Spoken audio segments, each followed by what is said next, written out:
Hello everyone, welcome back to another video. My name's Max and today we're going to be recycling an old idea a bit longer than a year ago. I did a video that was redrawing my childhood art. I didn't realise how cringe it was. I went back and watched it and I mean, today we're going to start what I hope is going to be a new series. It depends if it breaks me or not, because I'm planning some pretty hardcore, skillful stuff. And if you watch my videos a lot, you'll know that I don't do a lot of skillful stuff. The premise of this new series is it's gonna be a 4-part series, and I'm gonna be redoing each of the 4 of these that I did in that last video that I mentioned. They're each an OC of mine, and I think I didn't finish watching that video because it was so cringe, but I'm pretty sure if I remember correctly, I briefly dipped into some of the lore. I think I'll do that with this as well, but I can't dig too deep because some of it's a little bit not very family friendly, and this is a family friendly channel. So I dislike this because it's not my style anymore. It was my style like a year and a half ago, which is somewhat embarrassing. I thought I was so cool a year and a half ago. I was like, yeah, I do portraits. But my style now is more like surrealism. I'm just gonna warn you, it's gonna get a bit grim. It's gonna be a bit... If you don't like bugs, like if you have a phobia of bugs, leave. Or I've done a planning page with little sketches and ideas that I'm gonna incorporate into the final thing, so I'll show you that. And if any of that disturbs you, then leave. Get out of here. Run. On that optimistic note, enjoy! So this is the planning page I did in my sketchbook when I was coming up with the ideas for the painting. I think I was being a little bit over dramatic about the bugs in the intro. I didn't end up using the black goo or the necklace in the painting, but I'm still glad that I did this because I feel like if I hadn't, then that's what my final piece would have looked like, and it looks a lot better than that, so always make a plan. So to start with, I'm just going to talk about the initial process for a bit. I'm using watercolours here, the ones you get in tubes, not the little cakey ones you get in the tin, and I'm painting on an A3 sheet of watercolour paper. Off camera, I did the sketch and then rubbed it out so that you could kind of barely see it and follow it along, because I was worried the pencil lines would show up through the watercolour if I left them there, but it ended up getting pretty dark under all the layers, so it might not have shown up anyway. This is my first time doing a large-scale watercolour painting and actually trying instead of just like messing around. So I was trying to follow some techniques I'd seen online on Instagram and stuff, and the general consensus seemed to be you start with the lightest tones and you build up, so that's what I'm doing here. You probably can't even see the paint going on for the skin tone there. I can barely see it, but it does just build up over time. To start with, I mainly worked on the background, but because you have to wait for it to dry, well, I had to anyway. In different techniques, you wait for it to dry for different amounts of time, but I waited for it to completely dry before adding the next layers, so I did have to, as you can see, come and work on the eyes and the skin for a bit in between layers. I struggled quite a lot with the eyes though, because the whole like building up the layers thing that I'd seen, I tried doing that, but I feel like maybe I didn't do enough layers or I did too many layers, but something happened that made them look kind of wrong to start with. But once I'd finished the painting, they looked fine. I think it's just because the eyes were really dark at that point and the rest of the painting was really light, and they just stood out in a really awkward way. And the whole like having everything be really light thing kind of threw me off anyway, because the character's hair's black, and as you can see it's very light brown here. So it did take a while to build up the layers, but it was necessary to get the different like tones of depth and the highlights in it.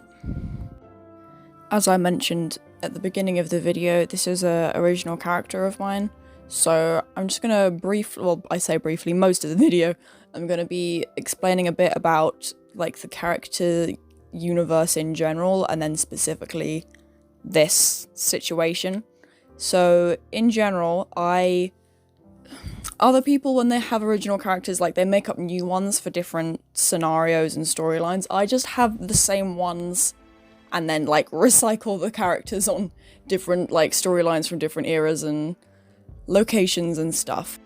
So my way of explaining this in a somewhat logical way is just that they live in the multiverse, and it literally is just different realities that they live in. And in some cases it's like their past lives and stuff, because there's somewhat of a chronology to it, but then there's certain like storylines that take place in the same time but different places, so it wouldn't really make sense if they were past lives, because past lives, it implies that there's a chronology to it, and there kind of is, kind of isn't. So let's just say it's a multiverse to simplify things. In all of the storylines, all the universes though, there's always like a couple key themes that run through them and are parallel with the other ones. The simplest one being that the characters always end up finding each other and being able to make a story together. This makes it kind of difficult to explain much of the character's lore if I'm coming at this from a multiverse point of view, because the other drawing that I did that I showed you at the start is from a different universe, because you can just use your eyes, you can see it's very different.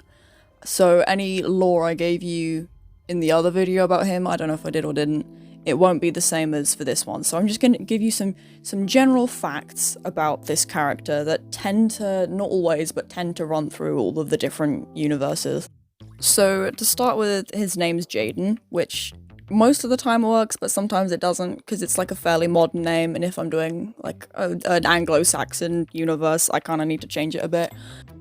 In all the different universes / realities, he gets together with his husband / boyfriend / whoever, called Toby, who I'm planning on doing for the next one, because I've got quite a clear idea of the kind of portrait I want to do for him.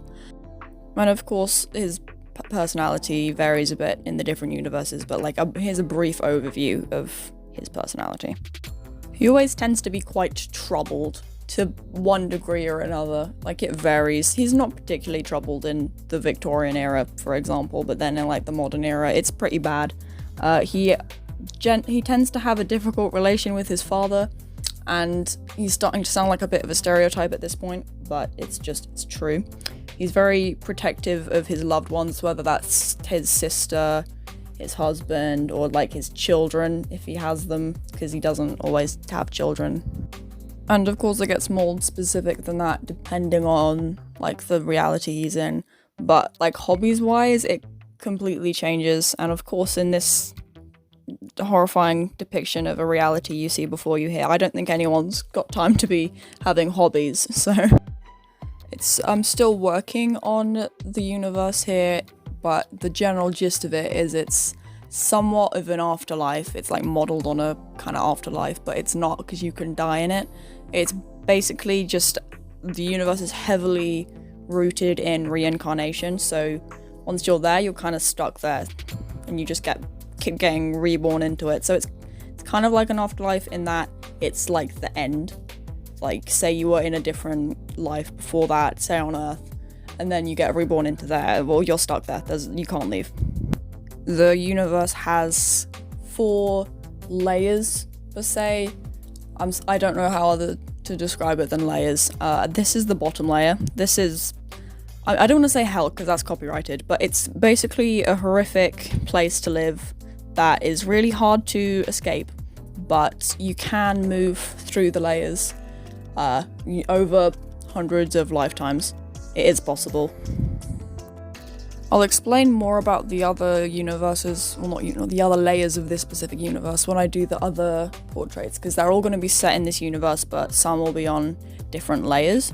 But the general gist of the whole thing altogether is that nature is in control of humans, which is obviously like a flip of what we have in society on Earth. In some situations, this control is like a nice, agreed-upon, peaceful thing, and then in other situations, such as the bottom layer, which you see here, it's very much a dictatorship, and there's a lot of suffering going on.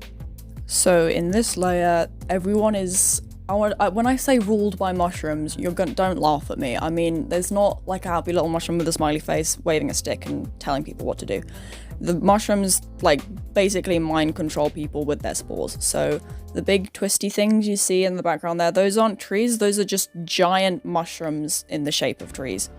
And they release spores, as mushrooms do, which infect the people They don't turn into zombies. They still have somewhat of free will, but it alters their brain chemistry, and also it mutates their cells a bit as well, which I'll talk more about later.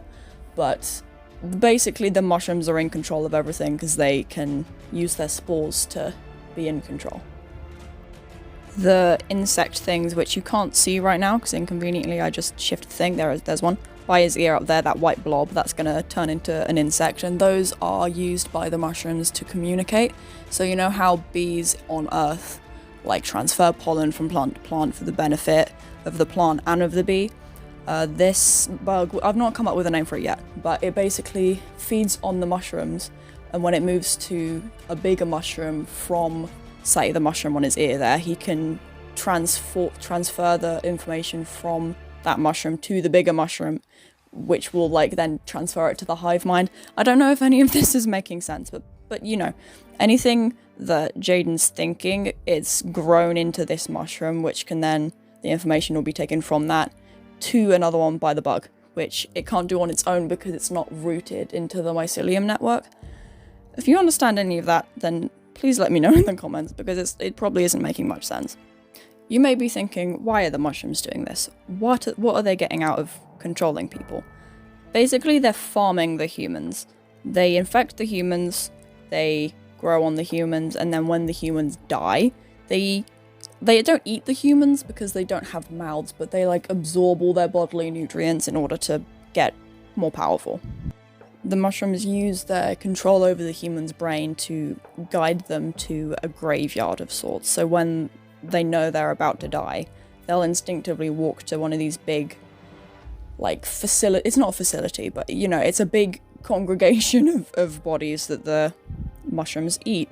And that's where all that's basically where he is now, because that's where all the massive mushrooms are, because they're the ones that get the most nutrients.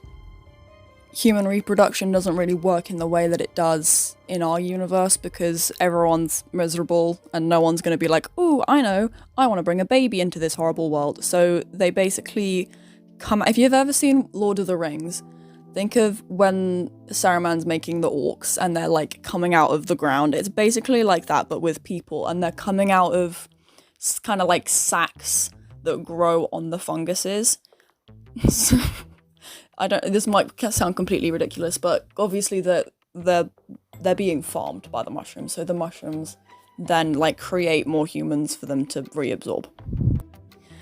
I'm not focused in on it right now, but I thought I'd explain the multiple eyes thing. I mean, there's the one on his head, but there's also the ones on his shoulders. So basically the mushrooms can not only alter the brain chemistry of the people that they're infecting, but they can alter their physical appearance as well, so obviously by like growing off of them, but also they can mutate their cells. So I don't know if you know much about biology, but there's cells are specialized for different purposes. So it will infect a skin cell, say, as it has in this situation, and then turn it into a different type of cell, in this case like eyeball cells.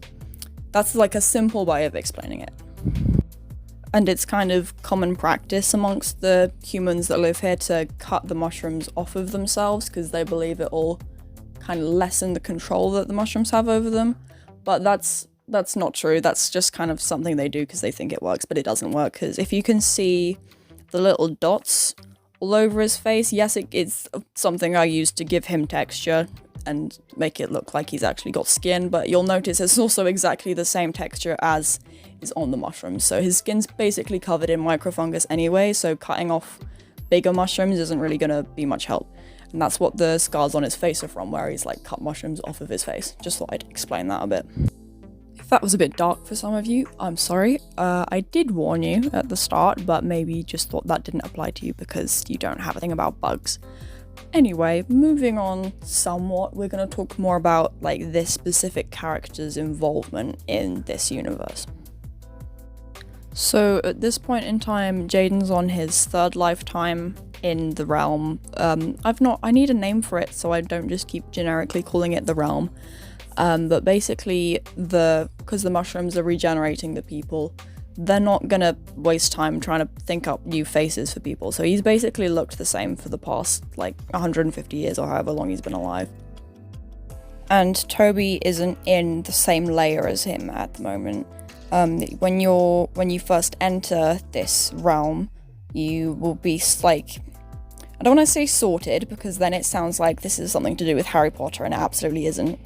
But you are just put into a layer that best kind of reflects, I don't want to say reflects your personality, but kind of reflects your attitudes and your kind of headspace.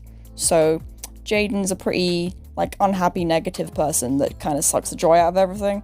So he's gone to the unhappy place, to oversimplify it horrendously. He's gone to the bad place because I don't want to say he's a bad person, but he's not a little beacon of hope, let's just put it like that. Whereas, on the other hand, Toby, of course he's got his own struggles too, don't get me wrong, but in spite of that, he's always, like, cheerful. He always tries to help people and be kind and give back to the world, whereas Jaden just takes all his issues and his past out on the world instead of kind of turning it into something positive. So yeah, there's like an element of karma in the whole rebirth thing.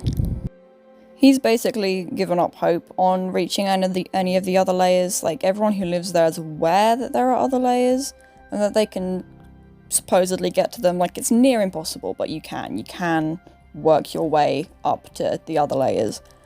He's just been there so long at this point that he's kind of doesn't see that he can get there. Like, he's just completely given up hope, doesn't think it's possible anymore.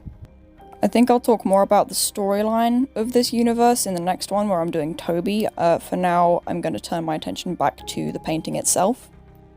I really surprised myself with this one. As you know, I always am talking about how I can't paint and how I hate painting and how it makes me miserable because I'm rubbish at it. And then I'm not going to toot my own horn here, but I think this is pretty good. Like, this is quite possibly the best art that I've ever made. I am very proud of it. And here's the finished piece. I hope you enjoyed the video. Leave a like and subscribe if you did. I know I enjoyed making it. This was a very fun process that it took time. But hey ho, that's art for you. Thank you for watching, and I'll see you next time. Bye!